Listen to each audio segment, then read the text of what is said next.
नहीं कर रहे। आपने सबको पूछा क्या? क्या पता आपका ईगो मानना नहीं चाहता कि वो सिंपल। हाँ, दुख से मुक्ति की बात हो रही है। एक श्लोक बस। एक मिनट, आप पहले बात तो सुनिए। दोस्तों आज की वीडियो में मैं आपको निचोड़ देने वाला हूँ इस 1.5 घंटे से भी ज़्यादा लंबे वीडियो का। यह वीडियो शायद आपने देखा होगा, जो कि कैंडिड एक्सचेंज यूट्यूब चैनल पर अपलोड हुआ है। इस वीडियो में आचार्य प्रशांत से संबंधित एक नहीं बल्कि दर्जनों आरोप लगाए गए हैं, जैसा कि इस वीडियो के टाइटल को देखकर भी पता चलता है। तो बेसिकली इस पॉडकास्ट में 4 लोग होते हैं, सागर, अर्पित, पीके और मेघना। यह पूरा पॉडकास्ट केंद्रित होता है 2 लोगों पर, मेघना और अर्पित। अर्पित जो कि एक हार्डकोर नास्तिक है और इसके शब्दों में कहें तो इसका उद्देश्य लोगों को धर्म के जाल से बाहर निकालना है और ऑब्वियसली यह आचार्य प्रशांत जी के विरोध में है। और बात करें अगर मेघना की, तो मेघना का अपना एक यूट्यूब चैनल है जिसमें वह अद्वैत फिलोसॉफी पढ़ाती है और आचार्य प्रशांत के गीता शत्रु से भी जुड़ी हुई है। एक तरह से देखा जाए तो यह पूरा पॉडकास्ट लगता है 1 वर्सेस 3 का मैच।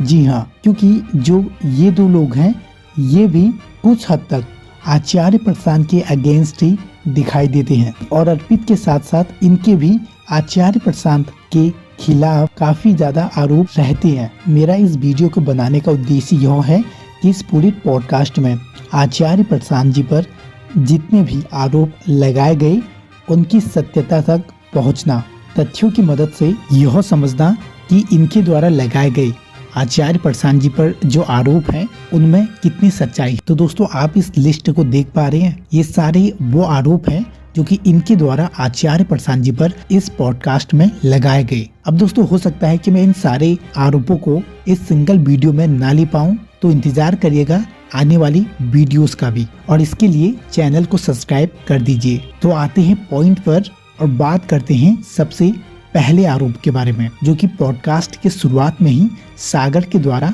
पूछा गया। तो दोस्तों आरोप यह आया कि आचार्य प्रशांत गीता में मौजूद पुनर्जन्म को चेंज कर रहे हैं, यानी कि गीता में जो पुनर्जन्म की परिभाषा है आचार्य प्रशांत उससे कुछ और पुनर्जन्म की परिभाषा बता रहे हैं। तो गीता में पुनर्जन्म को कैसे डिस्क्राइब किया गया है कि हमारी आत्मा एक बॉडी से दूसरी बॉडी में एंटर करती है, तो ये डेफिनेशन आचार्य प्रशांत ने चेंज कर दी है। अब यह जानने के लिए हमें स्वयं चलना पड़ेगा भगवत गीता के पास। तो दोस्तों बात करते हैं गीता के one of the most controversial श्लोक के बारे में। ये है गीता का अध्याय 2 से श्लोक नंबर 22 और इसका हिंदी ट्रांसलेशन हम देखेंगे भगवत गीता के गीता प्रेस गोरखपुर एडिशन से। तो यहाँ पर जैसा कि आप इस श्लोक का अर्थ देख सकते हैं, जैसे मनुष्य पुराने वस्त्रों को त्याग कर दूसरे नए वस्त्रों को ग्रहण करता है, वैसे ही जीवात्मा पुराने शरीरों को त्याग कर दूसरे नए शरीरों को प्राप्त होता है। अब दोस्तों यहाँ पर जो जीवात्मा शब्द है इसको सबसे ज़्यादा गलत इंटरप्रेट किया जाता है। बहुत सारे लोग जीवात्मा का अर्थ लेते हैं आत्मा से।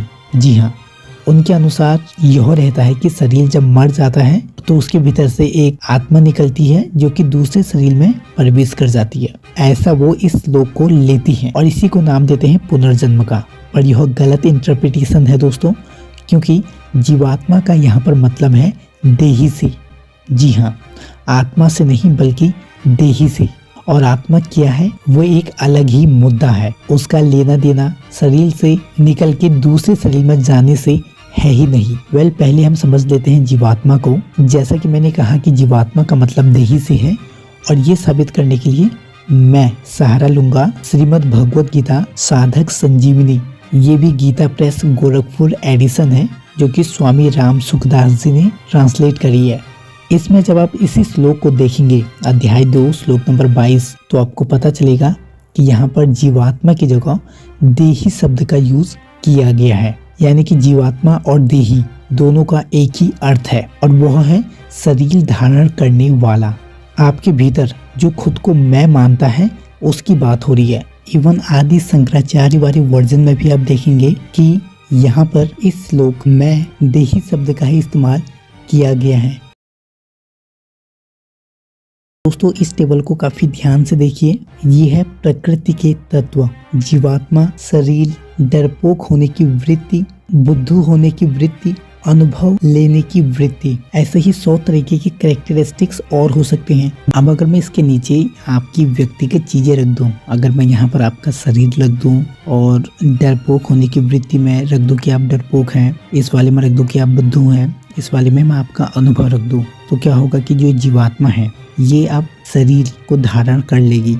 ये इन सारे आपकी व्यक्तिगत चीजें हैं उनसे जुड़ जाएंगी। ये जीवात्मा यानी कि जो आप हो चुकी हैं ये अपना तादात्म्य स्थापित कर लेगी इन सब के साथ। अब जब होगा क्या, जब आपका शरीर मर जाएगा तो उसके साथ ये सभी चीजें भी मर जाएंगी, जितनी भी आपकी व्यक्तिगत थी ये नष्ट हो जाएंगी। जो प्राकृतिक चीजें हैं जैसे जीवात्मा, शरीर, डरपोक होने की वृत्ति, बुद्धू होने की वृत्ति, ये हमेशा बरकरार रहते हैं। फिर दुनिया में जितने भी बच्चे पैदा हो रहे हैं उनमें शरीर को धारण करने वाला जीवात्मा मौजूद है। डरपोक होने की वृत्ति उनके अंदर भी है, बुद्धू होने की वृत्ति उनके अंदर भी है, जन्म से ही अनुभव लेने की वृत्ति भी उनके अंदर है। ऐसे ही 100 तरीके की और चीजें करने की वृत्ति उनके अंदर है। पर आपकी जो व्यक्तिगत चीजें हैं उनका पुनर्जन्म नहीं होता, वो नष्ट हो जाती है हमेशा के लिए। भगवत गीता में कृष्ण प्रकृति के पुनरावृत्ति की बात करते हैं कि प्रकृति का पुनर्जन्म होता है। तो दोस्तों ये है भगवत गीता में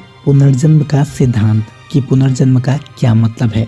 तो अब बात करते हैं आचार्य प्रशांत की कि वह पुनर्जन्म की क्या परिभाषा देती हैं। इंटरेस्टिंगली दोस्तों आचार्य प्रशांत भी यही जवाब देते हैं। पुनर्जन्म का जो उनका सिद्धांत है वो यही है, व्यक्तिगत अहंकार का पुनर्जन्म नहीं होता, बल्कि प्रकृति यानी कि जो ये समष्टि है ये खुद को दोहराती रहती है। आचार्य प्रशांत कहते हैं कि आप जब मर जाती हैं तो आपका व्यक्तिगत अहंकार हमेशा के लिए मर जाता है, पर आपके भीतर जो वृत्तियां होती हैं उनका दोबारा जन्म होता है। वह यह तक कहते हैं कि पुनर्जन्म कोई मरने की बात भी नहीं है। अगर फॉर एग्जाम्पल आप डरे हुए हैं बट आपने कोई बुक पढ़ के और आप समझदार बन गए, डर आपके अंदर से चला गया, तो ये भी आपका एक पुनर्जन्म ही है।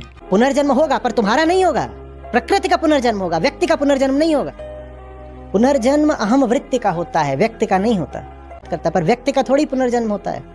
ये जो प्रकृति में व्याप्त वृत्ति है उसका जन्म होता है बार बार। ठीक, अब दिक्कत यह हो जाती है, ज्यादातर लोग भगवत गीता में जो पुनर्जन्म की बात की गई है उसको एक गलत तरीके से ले लेते हैं। कुल मिला के सागर के द्वारा जो आचार्य प्रशांत जी पर आरोप लगाया था ये पूरी तरह गलत है। अब आप इस बारे में क्या सोचते हैं कमेंट बॉक्स में जरूर बताइएगा।